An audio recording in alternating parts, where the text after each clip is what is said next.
সুপ্রিয় দর্শক, স্বাগতম জানাচ্ছি সর্বশেষ আপডেট বাংলা সংবাদে। শুরুতেই জানিয়ে দেব সংবাদ শিরোনাম, এরপর থাকছে বিস্তারিত। শুরুতেই জানিয়ে দেব বদলে গেছে বাংলাদেশের সমীকরণ। আওয়ামী লীগ নেতাদের সুখবর দিলে তারেক, ফিরছেন নেত্রী হাসিনা। বিস্তারিত থাকছে প্রতিবেদনে। এদিকে তৈরি হন, আওয়ামী লীগকে সরাতে $325 মিলিয়ন বিনিয়োগ করেছিল আমেরিকা। বিস্তারিত থাকছে প্রতিবেদনে। আরও জানিয়ে দেব বাংলাদেশে অ্যাকশন শুরু তারেকের, দিল্লির সিগন্যালে এবার গ্রেফতার হবেন ইউনুস। বিস্তারিত থাকছে প্রতিবেদনে। এদিকে আওয়ামী লীগ নিষিদ্ধের আইন করে অস্তিত্ব বিলীনের ঝুঁকিতে বিএনপি। বিস্তারিত থাকছে প্রতিবেদনে। আরও জানিয়ে দেব বাংলাদেশে আক্রান্ত হিন্দুপাড়া, কুষ্টিয়ায় পীর খুনে মামলাই হয়নি। বিস্তারিত থাকছে প্রতিবেদনে। এদিকে মব করে হাসনাত আবদুল্লার ওপর হামলা করেছে যুবদল, অভিযোগ যুবশক্তির। বিস্তারিত থাকছে প্রতিবেদনে। আরও জানিয়ে দেব মানবতা বিরোধী অপরাধ, সাক্ষী না আসায় পেছাল সালমান আনিসুলের মামলার সাক্ষ্য গ্রহণ। বিস্তারিত থাকছে প্রতিবেদনে। আরও জানিয়ে দেব শরীয়তপুর সদর হাসপাতালে হামের উপসর্গ নিয়ে শিশুর মৃত্যু। বিস্তারিত থাকছে প্রতিবেদনে। এদিকে মার্কিন অবরোধের মধ্যেই হরমুজ পার হল ইরানের সুপার ট্যাঙ্কার, তেলের বাজারে নরওয়ের রেকর্ড। বিস্তারিত থাকছে প্রতিবেদনে। এবং সর্বশেষ জানিয়ে দেব মধ্যপ্রাচ্যে আরও ৬,০০০ সেনা পাঠাচ্ছে যুক্তরাষ্ট্র, প্রয়োজনে অবরোধের মধ্যেই ফের হামলার পরিকল্পনা। বিস্তারিত থাকছে প্রতিবেদনে। সুপ্রিয় দর্শক, এতক্ষণ শুনছিলেন সংবাদ শিরোনাম, এবারে শুনবেন বিস্তারিত। তার আগে ভিডিওটি ভালো লাগলে এবং সর্বশেষ আপডেট নিউজ পেতে চ্যানেলটি সাবস্ক্রাইব করুন। ধন্যবাদ। রাজনীতিতে শূন্য বলে কিছু হয় না, শূন্যস্থান কোনো না কোনোভাবে পূরণ হয়ে থাকে। জাতীয় রাজনীতিতে আওয়ামী লীগ সক্রিয়ভাবে দীর্ঘদিন ধরেই নেই, ফলে তারা না থাকায় একটা শূন্যস্থান তৈরি হয়েছিল ঠিক। কিন্তু অনেকে মনে করছে ইউনুস ক্ষমতায় আসীন হলেও সেই শূন্যস্থান শূন্যই রয়ে গিয়েছে। বিএনপি ক্ষমতায় প্রত্যাবর্তন সেই শূন্যস্থান অনেকটাই পূরণ হয়েছে।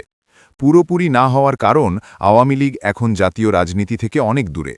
তাদের বাদ দিয়ে যে পদ্মাপারের কোনো রাজনীতি হতে পারে না বলে মত রাজনৈতিক বিশ্লেষকদের। এই প্রেক্ষাপটে ভারতের একটি বিখ্যাত দৈনিক দ্য স্টেটসম্যান পত্রিকায় তাকে নিয়ে বিশেষ প্রতিবেদন নতুন করে হাসিনার দেশে ফেরার বিষয়টি উস্কে দিয়েছে, জনমনে আলোচনার ঝড় তুলেছে। এই পত্রিকাটি স্বাধীনতা দিবসে প্রাক্কালে একটি প্রতিবেদন প্রকাশ করে। সেখানে হাসিনা অভিযোগ করেছেন, দেশি ও বিদেশি শক্তির মদতে স্বাধীনতা বিরোধী শক্তিগুলি মুক্তিযুদ্ধের আদর্শকে নস্যাৎ করার চেষ্টা চালিয়ে যাচ্ছে। আওয়ামী লীগের সামাজিক যোগাযোগ মাধ্যমে হাসিনা বলেন, দেশ এক কঠিন ও প্রতিদ্বন্দ্বিতাপূর্ণ পরিস্থিতির মধ্য দিয়ে অতিবাহিত হচ্ছে। বহু বাধা পেরিয়ে সমৃদ্ধির পথে এগিয়ে যাওয়ার পর এখন সকল অর্জনকে ক্ষুণ্ণ করার এক গোপন ষড়যন্ত্র চলছে। সেই ষড়যন্ত্রের বিরুদ্ধে দেশবাসীকে লড়াই করতে হবে। বিশ্লেষকেরা বলছেন, ইদানিং বাংলাদেশে একটি নতুন ধারার রাজনীতি তৈরি হয়েছে। সেই রাজনীতি হল মুক্তিযুদ্ধের আদর্শকে বিনষ্ট করা। দেশভাগ কিংবা পলাশির যুদ্ধকে ৭১-এর মুক্তিযুদ্ধের চেয়ে বড় করে দেখানোর একটা চেষ্টা চলছে। এমনকি বাংলাদেশ ৩ বার স্বাধীন হয়েছে বলেও কোনো পক্ষ থেকে দাবি করা হচ্ছে। প্রতিবেদনে ইউনুসের শাসনকাল নিয়েও কঠোর সমালোচনা করা হয়েছে। ইউনুস তার শাসনামলে মুক্তিযুদ্ধের ভাস্কর্য, ইতিহাস বিকৃত করার চেষ্টা চালিয়েছেন। ইতিহাসের পাতা থেকে মুছে ফেলা হয়েছে মুক্তিযুদ্ধের ইতিহাস। দেশের যেখানে মুক্তিযুদ্ধের যত ভাস্কর্য ছিল সব ভেঙে ফেলেন ইউনুসের সাগরেরা। গত ৫৫ বছরের রেকর্ড ভেঙে ব্যাংক থেকে নেওয়া হয়েছে ৩.৫ কোটি টাকার ঋণ, আর বিনিয়োগ শূন্যের কোঠায় নেমে এসেছে। দেশের অর্থনীতি তলানিতে চলে গিয়েছে। ২০২৪-এর আন্দোলনে আপামর জনগণ অংশ নিয়েছিল বলে দাবি করা হচ্ছে, যদিও পরবর্তীকালে জানা যায় এটি ছিল আমেরিকার নকশা। আমেরিকা চেয়েছিল তাদের পছন্দের একটি সরকার ক্ষমতায় আসীন হোক। সেই নীল নকশার ফলশ্রুতি হিসেবেই ইউনুস ক্ষমতায় আসীন হন। তবে বেশি দিন তার পক্ষে ক্ষমতায় টিকে থাকা সম্ভব হয়নি। শেখ হাসিনার শাসনকাল নিয়েও কম প্রশ্ন ওঠেনি। হাসিনা নিজের মুখেও সে কথা স্বীকার করে নিয়েছেন। নির্দ্বিধায় জানিয়ে দেন, তার আমলেও কিছু ভুল ত্রুটি হয়েছিল, কিন্তু তত্ত্বাবধায়ক সরকারের আমল একদিকে যেমন দুর্নীতি করে গিয়েছে, সমান্তরালভাবে তারা মুক্তিযুদ্ধের ইতিহাস মুছে ফেলার চেষ্টাও চালিয়েছে। ফলে ইউনুস সরকার বিদায় নেওয়ায় দেশবাসী অনেকটাই স্বস্তির নিঃশ্বাস ফেলেছেন। এই বদলে যাওয়া পরিস্থিতিতে একটা প্রশ্ন নিয়ে ফের চর্চা শুরু হয়েছে, হাসিনা কি তবে ফিরছেন? আওয়ামী লীগকে কি আবার আগের মতো সক্রিয় রাজনীতি করতে দেখা যাবে? রাজনৈতিক বিশ্লেষকদের একাংশের মতে এটা অনেকটাই তারেক রহমানের উপর নির্ভর করছে। একটি বিষয় লক্ষ্য করলে দেখা যাবে, জামায়াত কিন্তু নতুন বিএনপি সরকারকে অস্বস্তিতে রাখার জন্য সব ঝক তৈরি করে রেখেছে। তাদের সঙ্গে রয়েছে বাকি বিরোধীরা। বিএনপি সরকারকে মেয়াদ পূর্ণ করতে হলে কিন্তু আওয়ামী লীগের ওপর নির্ভর করতে হবে। সুতরাং আওয়ামী লীগ জাতীয় রাজনীতিতে ফিরতে না পারলে সবথেকে বেশি মুশকিলে পড়বেন তারেক রহমান। 2024 সালে বাংলাদেশের রাজনৈতিক পটপরিবর্তনের প্রেক্ষাপটে বিদেশি অর্থায়ন নিয়ে নতুন করে আলোচনা শুরু হয়েছে। যুক্তরাষ্ট্র ও যুক্তরাজ্যের বিভিন্ন সংস্থার প্রকাশিত তথ্য, কংগ্রেসে সাক্ষ্য এবং অনুদান ডেটাবেস বিশ্লেষণে দেখা গেছে, গত এক দশকে বাংলাদেশের শাসন ব্যবস্থা, নির্বাচন, যুব উন্নয়ন ও সামাজিক কর্মসূচিতে উল্লেখযোগ্য পরিমাণ অর্থ ব্যয় হয়েছে। মার্কিন সংবাদমাধ্যম সিএসবি নিউজ ইউএসএ এর একটি প্রতিবেদনে এ তথ্য জানানো হয়। এতে দাবি করা হয়েছে, বাংলাদেশে নির্বাচিত সরকার পরিবর্তনের লক্ষ্যে ওয়াশিংটন $325 মিলিয়ন বেশি অর্থ ব্যয় করেছে। আমেরিকার সরকারি ওয়েবসাইট foreignassistance.gov এর সাম্প্রতিক তথ্য অনুযায়ী 2024 অর্থবছরে মার্কিন যুক্তরাষ্ট্র বাংলাদেশকে রেকর্ড $527.5 মিলিয়ন সহায়তা প্রদান করেছে, যা দেশটির ইতিহাসে সর্বোচ্চ। এর মধ্যে একটি বড় অংশ ব্যয় হয়েছে শাসন ব্যবস্থা ও রাজনৈতিক সংশ্লিষ্ট কর্মসূচিতে। জিহান জেনিফার হাসান নামক এক গবেষকের সংকলিত নথি অনুসারে গত এক দশকে বাংলাদেশে গভর্নেন্স ইন্টারভেনশন বা শাসন ব্যবস্থায় হস্তক্ষেপমূলক কার্যক্রমে অন্তত $32.5 কোটি, প্রায় ৩,৮০০ কোটি টাকা ব্যয় করা হয়েছে। নথিপত্র অনুযায়ী এই তহবিলের বড় একটি অংশ ব্যবহার করেছে ডেমোক্রেসি ইন্টারন্যাশনাল এবং consortium for elections and political process strengthening CEPPS এর মতো সংস্থাগুলো। Democracy international strengthening political landscape SPL প্রকল্পের আওতায় 2017 থেকে 2025 সাল পর্যন্ত প্রায় $3 কোটি বরাদ্দ পায়। এই অর্থের মাধ্যমে স্থানীয় NGO, সংবাদপত্র এবং বিভিন্ন সামাজিক সংস্থাকে রাজনৈতিক কর্মকাণ্ডে সম্পৃক্ত করা হয়। CEPPS আমার ভোট আমার কার্যক্রমের আওতায় $2.1 কোটি ব্যয় করে, যার মাধ্যমে IRI এবং NDI এর মতো সংস্থাগুলো বাংলাদেশের নির্বাচনী প্রক্রিয়ায় সরাসরি প্রভাব বিস্তার করেছে। সবচেয়ে চমকপ্রদ তথ্য হল মার্কিন নৌবাহিনীর সংশ্লিষ্টতা। সিঙ্গাপুর ভিত্তিক কোম্পানি NAVSAP আমেরিকার নৌবাহিনীকে সরঞ্জাম সরবরাহ করে। প্রায় এক দশকের ব্যবধানে NAVSAP বাংলাদেশে এমন কিছু প্রোগ্রামের জন্য চুক্তি বা কন্ট্রাক্ট প্রদান করেছে, যেগুলোর শিরোনাম ছিল মাদ্রাসা শিক্ষার্থীদের মধ্যে সাম্য প্রচার, ছাত্র নেতৃত্ব উন্নয়ন কর্মশালা, বাংলাদেশ সহিংসতা বিরোধী কর্মসূচি, বাংলাদেশ বিশ্ববিদ্যালয় ছাত্র উগ্রবাদ বিরোধী কর্মসূচি এবং বাংলাদেশের জন্য সোশ্যাল মিডিয়া অ্যানালিটিক্স। এই অর্থ গ্রহণকারী প্রতিষ্ঠানগুলো হল Bangladesh centre for communication programs, Bangladesh youth leadership centre, Anandadhara consultant, expressions limited এবং মেসার্স বি টনিক। সব মিলিয়ে $27,79,903 পেয়েছে। স্বতন্ত্রভাবে অঙ্কগুলো খুব বড় না হলেও এই চুক্তিগুলো একটি নির্দিষ্ট প্যাটার্ন বা ধরন তৈরি করে। মার্কিন সেনাবাহিনী বাংলাদেশে যুব সংহতি, উগ্রবাদ বিরোধী বার্তা প্রদান, ছাত্র কর্মশালা এবং সোশ্যাল মিডিয়া অ্যানালিটিক্সে অর্থায়ন করছিল। এই সব কিছুই বেসামরিক সহায়তা চ্যানেলের পরিবর্তে সিঙ্গাপুর ভিত্তিক সরবরাহ প্রতিষ্ঠান NAVSAP-এর মাধ্যমে পরিচালিত হতো। মেসার্স বি টনিকের social media analytics for Bangladesh May 2021 থেকে জুলাই 2022 পর্যন্ত $99,400 চুক্তিটি বিশেষভাবে উল্লেখযোগ্য। এটি কোনো খাদ্য সহায়তা নয়, এটি কোনো ব্রিজ নির্মাণ প্রকল্পও নয়, এটি মূলত গোয়েন্দা কার্যক্রমের কাছাকাছি পর্যায়ের সামাজিক মাধ্যম পর্যবেক্ষণ, যা মার্কিন নৌবাহিনী এমন একটি দেশে পরিচালনা করেছে যেখানে পরবর্তীতে একটি নির্বাচিত সরকারের পতন ঘটে। সাবেক মার্কিন পররাষ্ট্র দপ্তরের কর্মকর্তা মাইক বেঞ্জ সম্প্রতি একটি সাক্ষাৎকারে অভিযোগ করেন যে কৌশলগত কারণে, যেমন বঙ্গোপসাগরে প্রভাব বিস্তার বা সামরিক ঘাঁটি স্থাপন, যখন কোনো দেশের সরকার বাধা হয়ে দাঁড়ায় তখন সেখানে কালার রেভলিউশন বা সরকার পরিবর্তনের ছক আঁকা হয়। তিনি দাবি করেন, বাংলাদেশে প্রতিবাদী গান যেমন র্যাপ মিউজিক তৈরি করতে এবং সোশ্যাল মিডিয়ায় যুব সমাজকে সংগঠিত করতে মার্কিন করদাতাদের অর্থ ব্যবহার করা হয়েছে। নথিতে দেখা যায় যুব সম্পৃক্ত বিভিন্ন কর্মসূচিতেও অর্থায়ন করা হয়েছে। বিবিসি মিডিয়া অ্যাকশনের ইউথ রাইজ প্রকল্পের জন্য প্রায় $4 মিলিয়ন পেয়েছে। আমেরিকান ভয়েসেস নামক একটি সংস্থাকে $66,600 দেওয়া হয়েছিল বাংলাদেশি যুবকদের হিপ-হপ সঙ্গীতে প্রশিক্ষণ দিতে। এছাড়া টেক ক্যাম্প এবং সোশ্যাল মিডিয়া লিটারেসি নামে বিভিন্ন যুব নেটওয়ার্ক তৈরি করা হয়েছিল, যা পরবর্তীতে মাঠ পর্যায়ের আন্দোলনে সক্রিয় ভূমিকা রাখে। পাশাপাশি global youth leadership centre disinformation মোকাবিলা বিষয়ক কার্যক্রমের জন্য অনুদান পেয়েছে। শুধু যুক্তরাষ্ট্র নয়, যুক্তরাজ্য তাদের স্ট্রেংথেনিং পলিটিক্যাল পার্টিসিপেশন SPP2 প্রকল্পের মাধ্যমে 1.6 কোটি পাউন্ড ব্যয় করেছে। এই প্রকল্পের উদ্দেশ্য ছিল বাংলাদেশের প্রধান রাজনৈতিক দলগুলোর মধ্যে দেওয়াল ভেঙে দেওয়া এবং সিভিল সোসাইটিকে নির্দিষ্ট লক্ষ্য অভিমুখে জড়িত করা। 2025 সালের ফেব্রুয়ারিতে মার্কিন এনজিও ন্যাশনাল এন্ডাউমেন্ট ফর ডেমোক্রেসির প্রেসিডেন্ট ডেমান উইলসন মার্কিন কংগ্রেসে সাক্ষ্য দিয়ে বলেন, বাংলাদেশে তাদের সহায়তা গণতান্ত্রিক প্রক্রিয়া জোরদার এবং দীর্ঘমেয়াদী রাজনৈতিক অস্থিরতা থেকে উত্তরণে সহায়ক। অন্যদিকে সাবেক মার্কিন কর্মকর্তা মাইক বেঞ্চ একটি সাক্ষাৎকারে দাবি করেন, আন্তর্জাতিক রাজনীতিতে কৌশলগত স্বার্থের ক্ষেত্রে বিভিন্ন দেশে রাজনৈতিক পরিবর্তন ঘটাতে নাগরিক সমাজ ভিত্তিক কর্মসূচি ব্যবহৃত হতে পারে। foreignassistance.gov এর গ্রাফ বিশ্লেষণ করলে দেখা যায়, মার্কিন সহায়তার এই জোয়ার শুরু হয়েছিল 2018 সালের দিকে, যা 2024 সালে এসে সর্বোচ্চ শিখরে পৌঁছাচ্ছে। 2024 সালের 5 আগস্ট বাংলাদেশে রাজনৈতিক পটপরিবর্তনের পরপরই 2025 এবং 2026 সালের জন্য বরাদ্দকৃত তহবিলের পরিমাণ উল্লেখযোগ্যভাবে কমতে দেখা যাচ্ছে। বিশেষজ্ঞরা একে একটা প্রজেক্ট লাইফ সাইকেল বা প্রকল্পের জীবনচক্র হিসেবে দেখছেন, অর্থাৎ লক্ষ্য অর্জিত হওয়ার পর অর্থায়ন কমিয়ে দেওয়া হয়েছে। বিশ্লেষকরা বলছেন, এসব কার্যক্রমের উদ্দেশ্য, প্রভাব এবং রাজনৈতিক প্রেক্ষাপটে ভূমিকা নিয়ে আরও স্বচ্ছতা এবং জবাবদিহিতা প্রয়োজন। মানবিক সহায়তা বা উন্নয়ন প্রকল্পের আড়ালে এই বিশাল রাজনৈতিক বিনিয়োগ নিয়ে এখন প্রশ্ন উঠছে। নথিপত্রগুলো ইঙ্গিত দিচ্ছে যে বাংলাদেশের রাজনৈতিক ভবিষ্যৎ হয়তো কেবল দেশের ভিতরে নির্ধারিত হয়নি, বরং এর একটি বড় অংশ নিয়ন্ত্রিত হয়েছে বিদেশি অর্থায়ন ও কৌশলী ব্যবস্থাপনার মাধ্যমে। গ্রেফতারির পথে ইউনুস।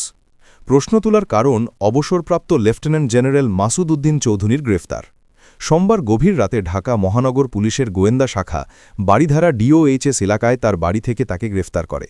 প্রাক্তন এই সেনা কর্মকর্তার বিরুদ্ধে অভিযোগ, তারা সরকার কর্তৃক নির্ধারিত ৭৮,৯৯০ টাকার চেয়ে অতিরিক্ত টাকা গ্রহণ করে মালয়েশিয়া শ্রমিক রিক্রুটের জন্য এজেন্ট হিসেবে নিয়োগ পান। নিয়োগের পর তাদের থেকে আরও টাকা দাবি করতেন।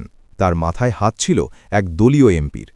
প্রাক্তন এই সেনা কর্মকর্তার বিরুদ্ধে অভিযোগ রয়েছে, ৭,১২৪ জন কর্মীকে মালয়েশিয়ায় পাঠানোর ক্ষেত্রে পাসপোর্ট, স্বাস্থ্য পরীক্ষার নামে নির্ধারিত ফিয়ের অতিরিক্ত অর্থ নিয়ে মোট ১১,৯৭,৭০,০০০ টাকা আত্মসাৎ করেছেন। বাংলাদেশ দুর্নীতি দমন কমিশনের তরফে আদালতে বলা হয়েছে, অভিযুক্তের জামিন মঞ্জুর করলে তিনি তদন্তে প্রভাব খাটাবেন, কারণ তার সঙ্গে বিএনপি সরকারের এক মন্ত্রীর ঘনিষ্ঠতা রয়েছে। মন্ত্রীর আশীর্বাদী হাত থাকার পরেও মাসুদ উদ্দিন চৌধুরীকে গ্রেফতার করে তারেক রহমান বুঝিয়ে দিতে চাইলেন যে কেউ আইনের ঊর্ধ্বে নয়।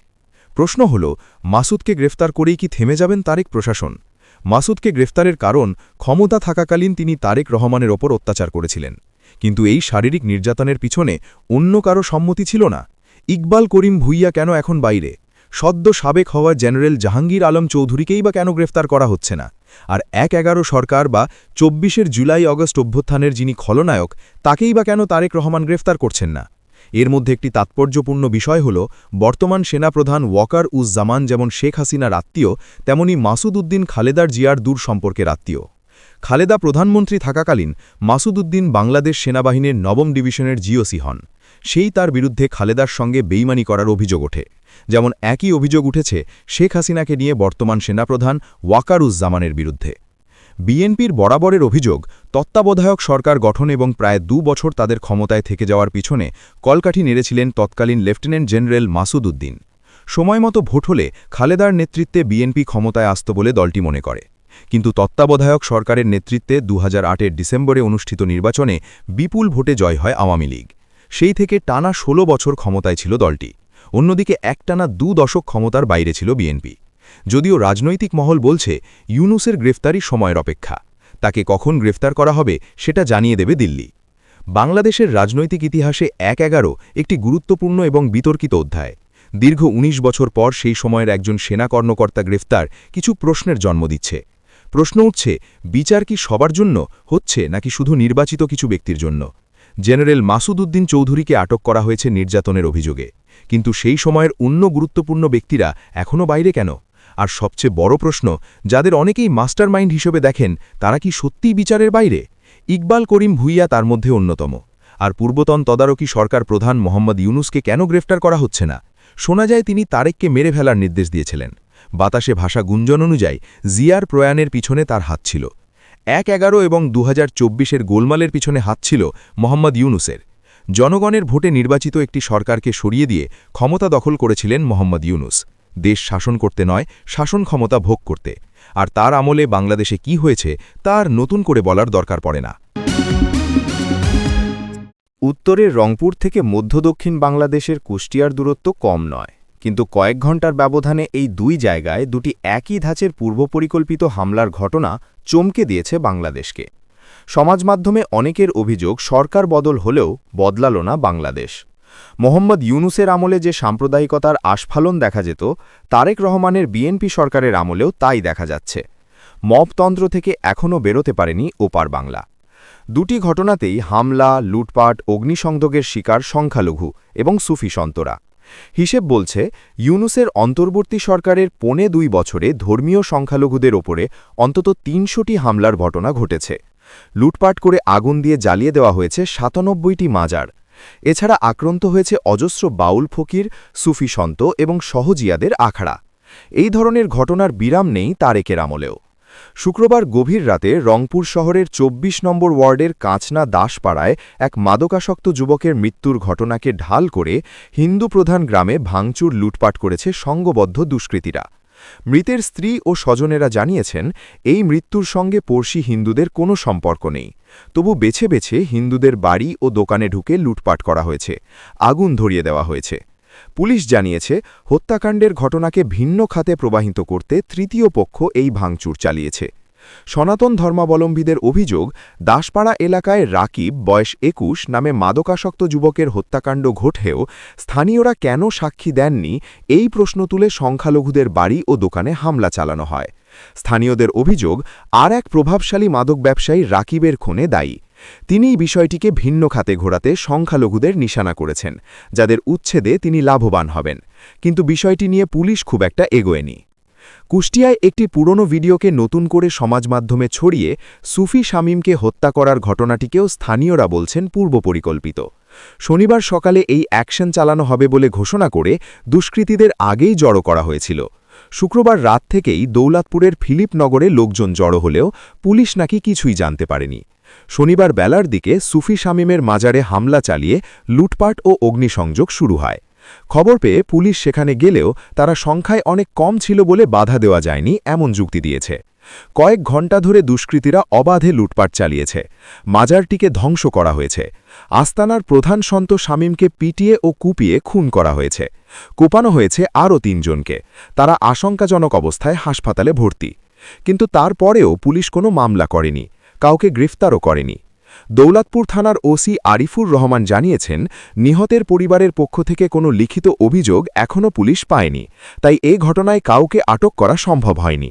তবে এলাকায় পুলিশ মোতায়েন রয়েছে বলে তিনি জানিয়েছেন। জাতীয় নাগরিক পার্টির এনসিপির মুখ্য সংগঠক ও সংসদ সদস্য হাসনাত আবদুল্লার ওপর যুবদল মব করে হামলা চালিয়েছে বলে অভিযোগ তুলেছে জাতীয় যুবশক্তি। গতকাল মঙ্গলবার রাতে এ ঘটনার নিন্দা জানিয়ে প্রতিবাদলিপি দিয়েছে এনসিপির এই যুব সংগঠন। জাতীয় যুবশক্তির যুগ্ম সদস্য সচিব দপ্তর আসাদুর রহমানের পাঠানো প্রতিবাদলিপিতে বলা হয়, আমরা গভীর উদ্বেগ ও তীব্র নিন্দার সঙ্গে জানাচ্ছি যে কুমিল্লা ৪ আসনের সংসদ সদস্য ও জুলাই গণঅভ্যুত্থানের নেতা হাসনাত আবদুল্লার উপর চট্টগ্রামে সংগঠিত মব সন্ত্রাস ও হেনস্থার ঘটনা সম্পূর্ণরূপে ন্যাক্কারজনক এবং গণতান্ত্রিক মূল্যবোধের পরিপন্থী। প্রতিবাদলিপিতে দাবি করা হয়, হাসনাত আবদুল্লাহ চট্টগ্রামের সাবেক মেয়র ও বিএনপির সাবেক নেতা মঞ্জুর আলমের সঙ্গে সৌজন্য সাক্ষাৎ করতে গিয়েছিলেন।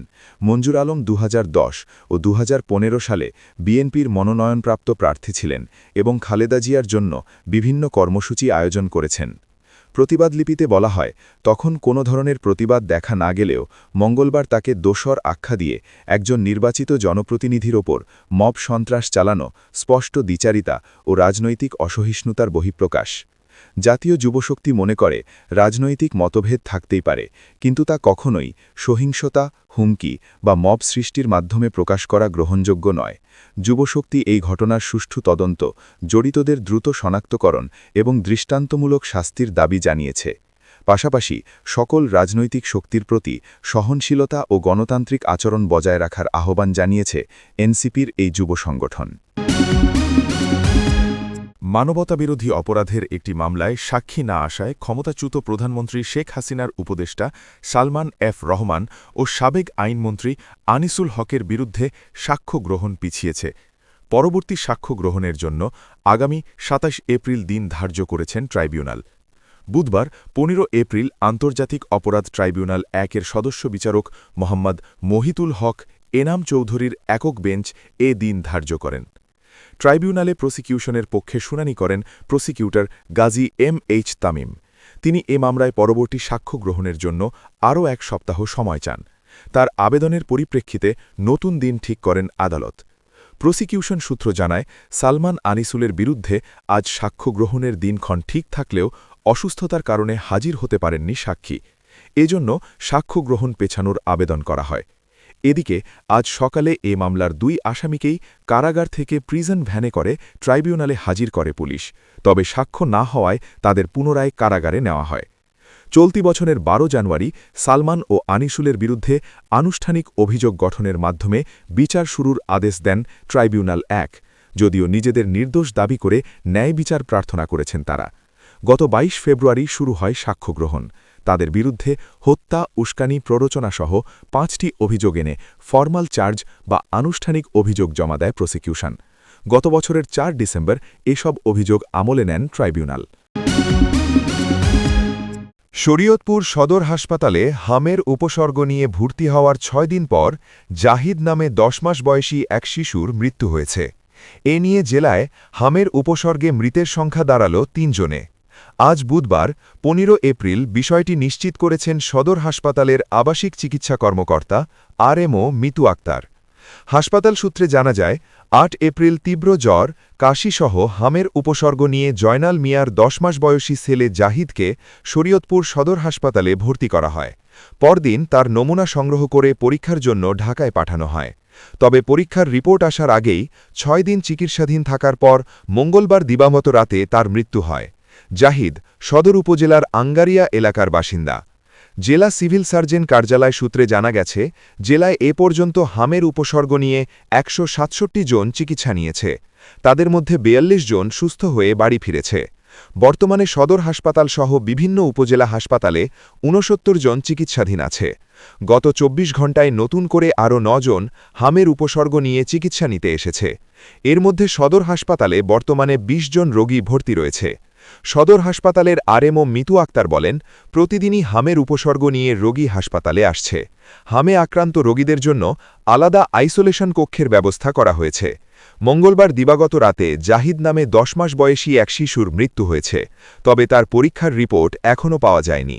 জেলা সিভিল সার্জন রেহান উদ্দিন বলেন, শরীয়তপুরে এ পর্যন্ত হামের উপসর্গ নিয়ে ৩ শিশুর মৃত্যু হয়েছে। এর মধ্যে একজনের শরীরে হাম শনাক্ত হয়েছে। বাকি ২ জনের পরীক্ষার রিপোর্ট এখনও পাওয়া যায়নি। মধ্যপ্রাচ্যে ঘনীভূত সামরিক ও কূটনৈতিক উত্তেজনার মধ্যেই বিশ্ব জ্বালানি বাজারে দুটি বিপরীতমুখী চাঞ্চল্যকর তথ্য সামনে এসেছে। একদিকে মার্কিন নৌ অবরোধ উপেক্ষা করে ইরানের একটি নিষেধাজ্ঞাপ্রাপ্ত বিশাল সুপার ট্যাঙ্কার হরমুজ প্রণালী অতিক্রম করেছে। অন্যদিকে ইরান ইসরায়েল যুদ্ধের জেরে বিশ্ববাজারে তেলের দাম বেড়ে যাওয়ায় রেকর্ড পরিমাণ মুনাফা অর্জন করেছে ইউরোপের দেশ নরওয়ে। ইরানের আধা সরকারি সংবাদ সংস্থা ফার্স নিউজ জানিয়েছে, মার্কিন যুক্তরাষ্ট্রের কঠোর নৌ অবরোধ সত্ত্বেও ইরানের একটি নিষেধাজ্ঞাপ্রাপ্ত সুপার ট্যাঙ্কার সফলভাবে হরমুজ প্রণালী অতিক্রম করেছে। Very large crude career VLCC শ্রেণীর এই বিশাল জাহাজটি ২০ লাখ ব্যারেল অপরিশোধিত তেল বহনে সক্ষম। ট্যাঙ্কারটি বর্তমানে ইরানের ইমাম খোমেনি বন্দরের দিকে অগ্রসর হচ্ছে। তবে জাহাজটি তেল নিয়ে ফিরছে নাকি খালি অবস্থায় আছে তা নিশ্চিত হওয়া যায়নি। এছাড়া খাদ্যপণ্য বোঝাই একটি জাহাজও উপসাগরীয় জলসীমায় প্রবেশ করেছে এবং সেটিও খোমেনি বন্দরের দিকে যাচ্ছে বলে জানিয়েছে ইরান। মার্কিন সেন্ট্রাল কমান্ডের ১৫টি যুদ্ধজাহাজ ও ১০,০০০ সৈন্যের পাহারার মধ্যে এই জাহাজের চলাচল ওয়াশিংটনের অবরোধের কার্যকারিতাকে বড় ধরনের চ্যালেঞ্জের মুখে ফেলেছে। এদিকে ইরান ইসরায়েল যুদ্ধ এবং হরমুজ প্রণালী কার্যত বন্ধ হয়ে যাওয়ার ফলে বিশ্ববাজারে তেলের সরবরাহ ব্যাহত হচ্ছে। এই পরিস্থিতির সবচেয়ে বড় সুবিধাভোগী হিসাবে আবির্ভূত হয়েছে নরওয়ে। স্ট্যাটিস্টিক্স নরওয়ে জানিয়েছে গত মার্চ মাসে দেশটি ৫,৭৪০ কোটি ক্রোনার বা প্রায় $৬০৮ কোটি মূল্যের অপরিশোধিত তেল রপ্তানি করেছে। এটি গত বছরের একই সময়ের তুলনায় অবিশ্বাস্যভাবে ৬৭.৯% বেশি। গত মার্চে তাদের প্রতি ব্যারেল তেলের গড় দাম $১০৭.৫২ পৌঁছেছে, যা ২০২৩ সালের সেপ্টেম্বরের পর সর্বোচ্চ মাসিক গড়।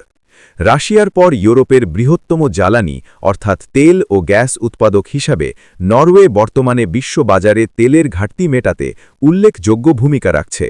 বিশ্লেষকদের মতে হরমুজ প্রণালীতে উত্তেজনার কারণে বৈশ্বিক সরবরাহ ব্যবস্থা ভেঙে পড়ার উপক্রম হয়েছে।